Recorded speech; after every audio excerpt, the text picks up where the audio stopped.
There is a book sitting under glass at Yale University that no human being has ever been able to read. 240 pages of vellum covered in flowing handwriting that matches no language ever spoken. Botanical drawings of plants that don't exist anywhere on Earth. Star charts that don't match our sky.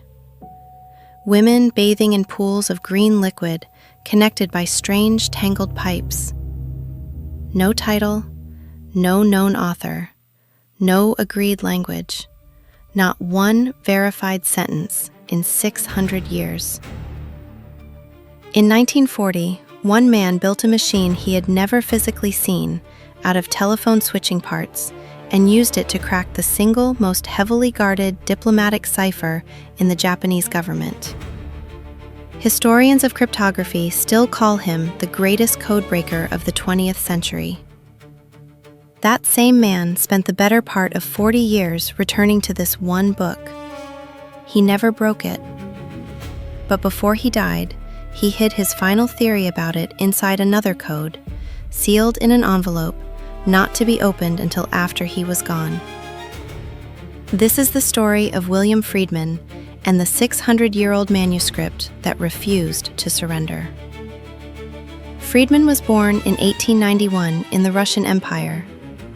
His Jewish family fled violence and emigrated to the United States while he was still an infant, settling in Pittsburgh.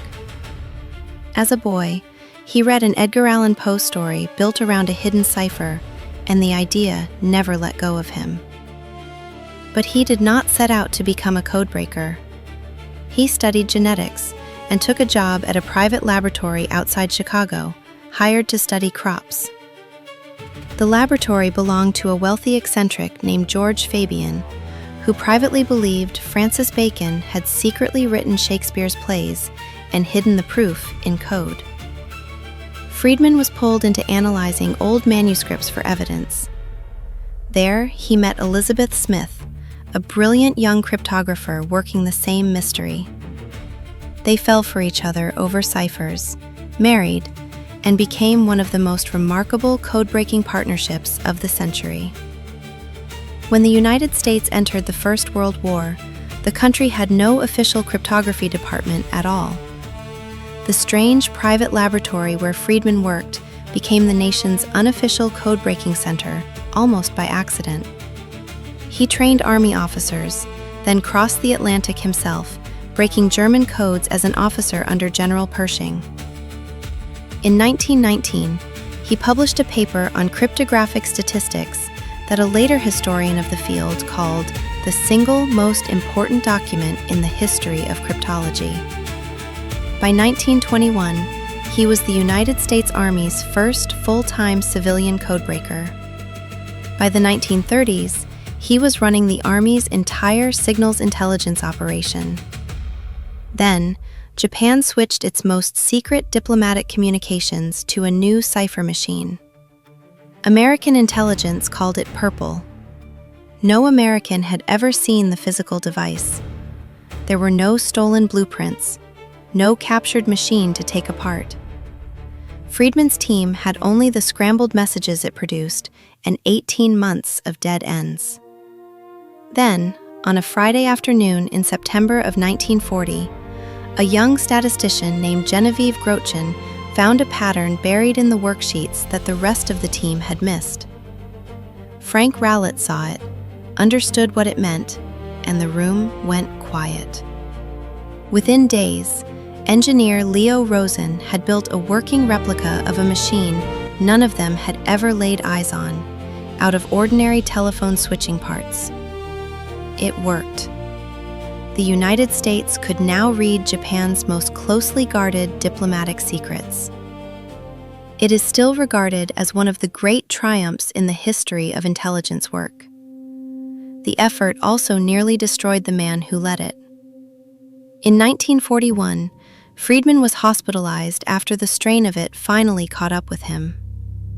He had just done something that had never been done before and has rarely been matched since.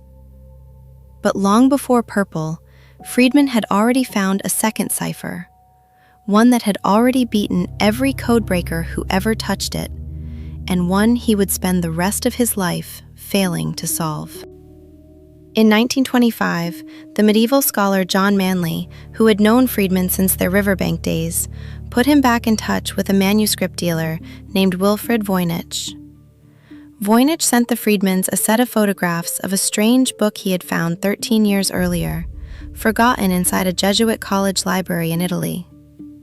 Voynich believed it might be the work of the medieval friar Roger Bacon. Others were far less certain. Almost everything about the manuscript was disputed: its author, its purpose, its language, even whether it contained a real message at all. What could not be disputed was the object itself. More than 200 pages of it survived, written in a script found nowhere else on Earth. Decades later, scientists finally tested the parchment directly.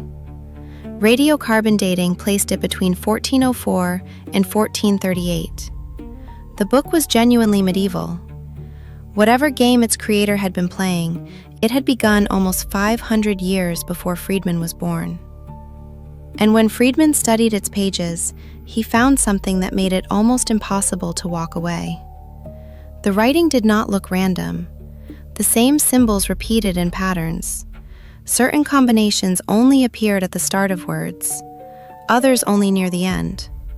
Some words showed up constantly in the botanical pages and never once near the star charts. Real, structured language behaves exactly like that.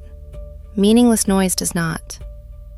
In 1944, with the Second World War still raging, Friedman pulled together an informal after-hours group of Army cryptanalysts to attack the manuscript directly.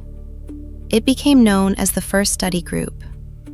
Before they could break anything, they first had to agree on what the strange symbols even were, transcribing nearly the entire book onto stacks of IBM punch cards, symbol by disputed symbol, hoping a machine could surface what the human eye kept missing. The war ended, the group scattered, the manuscript stayed silent. Friedman never let it go. He pulled in the British cryptanalyst John Tiltman, one of the few minds he considered his equal. Other legends of the field tried and failed the exact same way. American cryptanalyst Prescott Currier, and Alan Turing himself, who was handed a copy during the war. Post-war teams ran the manuscript through some of the earliest computers built inside the National Security Agency. Every one of them hit the same wall Friedman did. By the late 1950s, Friedman had reached a private conclusion. He no longer believed it was an ordinary cipher. He suspected it was something closer to an invented language, built deliberately from categories and ideas rather than passed down naturally through generations of speakers. But Friedman did not say so directly. In 1959, he and Elizabeth published an academic paper on hidden writing in Chaucer. Buried inside a footnote was a long anagram. They handed the solution to the journal's editor, sealed, not to be opened until Friedman believed the mystery had finally been solved. It never was. After Friedman's death, the editor opened the envelope. Inside was his real answer. The Voynich Manuscript, he believed, was an early attempt to build an artificial or universal language. His final verdict on the mystery that outlasted him, hidden inside a code, because that was the only way he knew how to leave an answer he was never sure of. William Friedman died in 1969, the same year the manuscript finally arrived at Yale, where it remains today, fully digitized, available to anyone in the world who wants to try where he failed. Modern computers have run every kind of analysis against it. Artificial intelligence has been turned loose on it. As of this moment, not one proposed solution has ever been independently verified. Cipher, lost language, or an elaborate medieval illusion? What do you think is really inside it? We'll see you next Tuesday with a story that takes us to the most hostile place on Earth, where one man lost nearly everything a person can lose and found his way back anyway.